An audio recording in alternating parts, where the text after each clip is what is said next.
I'd like to call to order the Committee on House Administration for today's committee hearing. A quorum is present, so we can proceed.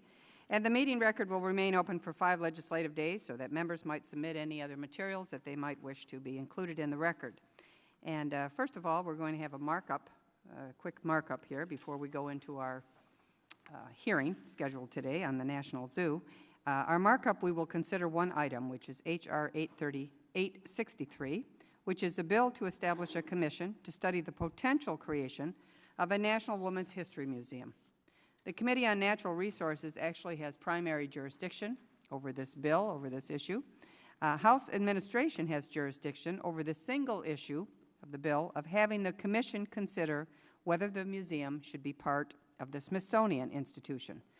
We will be issuing a report on that issue to move the bill forward in the process. But again, on other matters, such as the museum's location, the makeup of the commission, et cetera, they will be addressed by the Committee on Natural Resources. At the end of last year, this committee held a hearing on the topic of the bill that's before us today, and we received testimony from our colleagues and the bill's sponsor in the House, excuse me, Representative Marsha Blackburn and Representative Carolyn Maloney. Their testimony urged Congress to establish a National Women's Museum paid for and maintained entirely with private funds. This bipartisan measure was co-sponsored by more than 85 members. It's an appropriate step to study the possibility of a future Women's History Museum. The accomplishments of women are woven throughout the tapestry of our great nation's history, within small towns or large cities, within each state, and across the entire nation. Women have contributed in every war effort, been inventors, been architects, business innovators, and leaders in shaping Americans' politics as well. Creating a commission to study this endeavor would be an important step toward memorializing America's memory of the deep and enduring contributions women have made. Since the 105th Congress, various bills have been introduced to advance the creation of a women's museum. One bill even passed the House and 2 in the Senate. And today, I hope our committee's action will enable this measure to move forward during this Congress.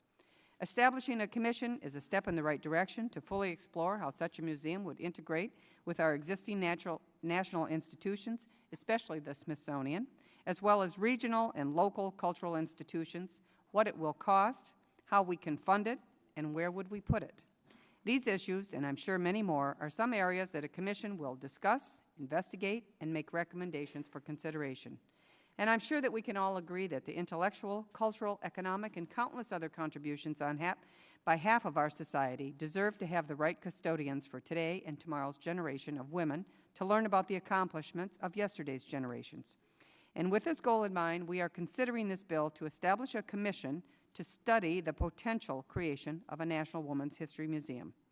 Again, this bill is also under the jurisdiction of the House Committee on Natural Resources.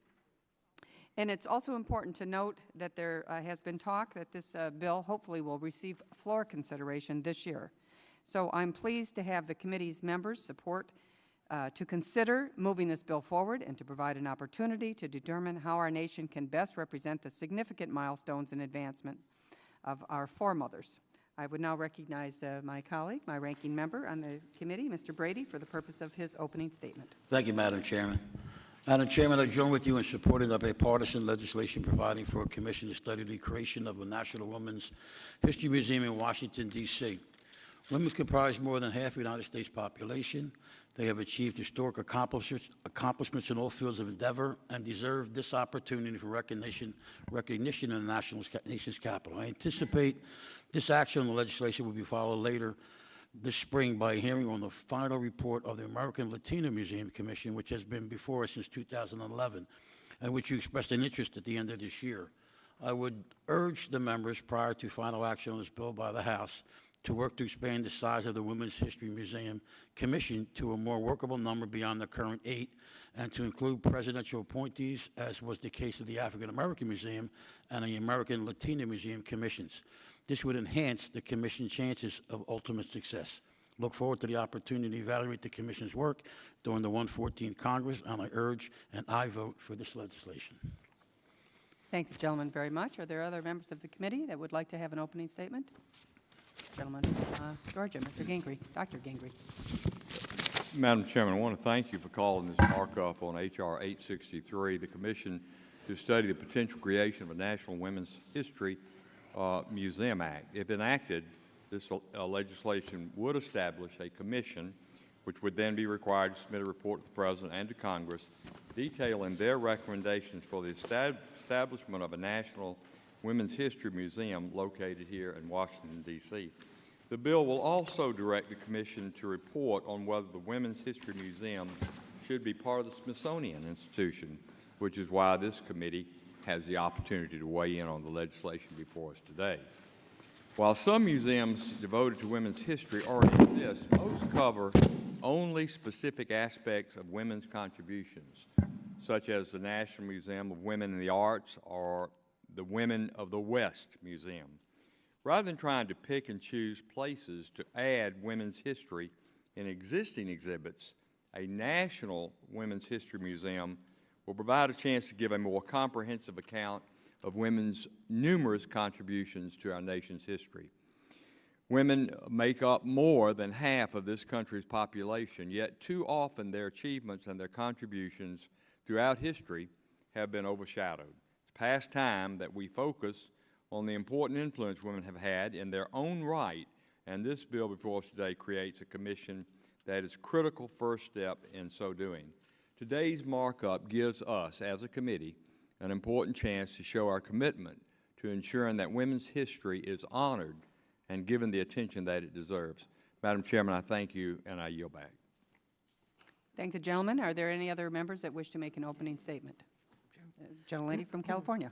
Just briefly, I wanted to compliment the supporters, actually, in the private sector who helped bring us to this day.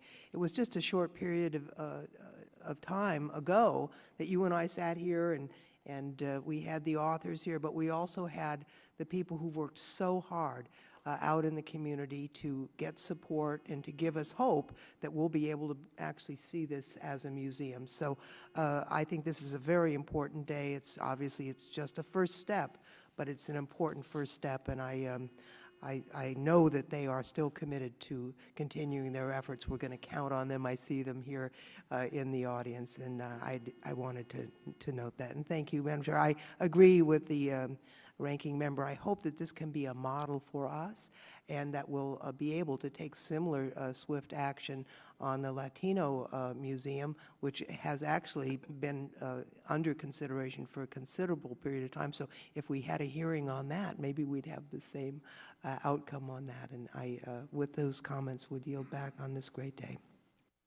Thank you very much. As I did mention, I'm interested in pursuing a hearing on the Latino Museum, and we'll certainly we'll go through these one at a time here. And but in regards to your comments, Ms. Lofgren, as well, I certainly want to add, and I see some of the ladies out in the audience today that have been so passionate and so dedicated and committed to pushing this forward. So we want to thank you for that, and I know you're going to all continue with that as we take this, as has been mentioned, very important first step.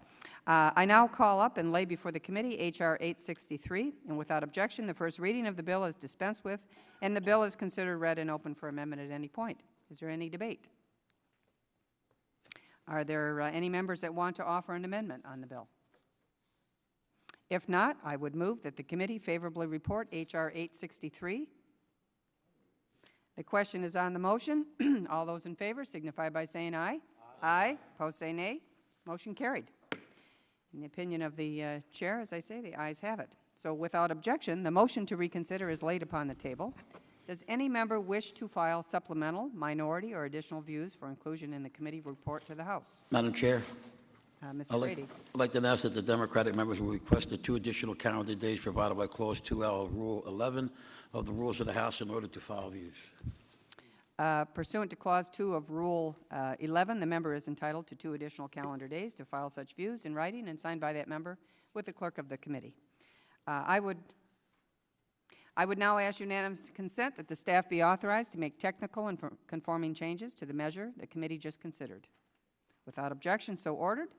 That concludes today's markup. Congratulations, ladies, and we look forward to working with you very much. This portion of our meeting, the markup, is adjourned.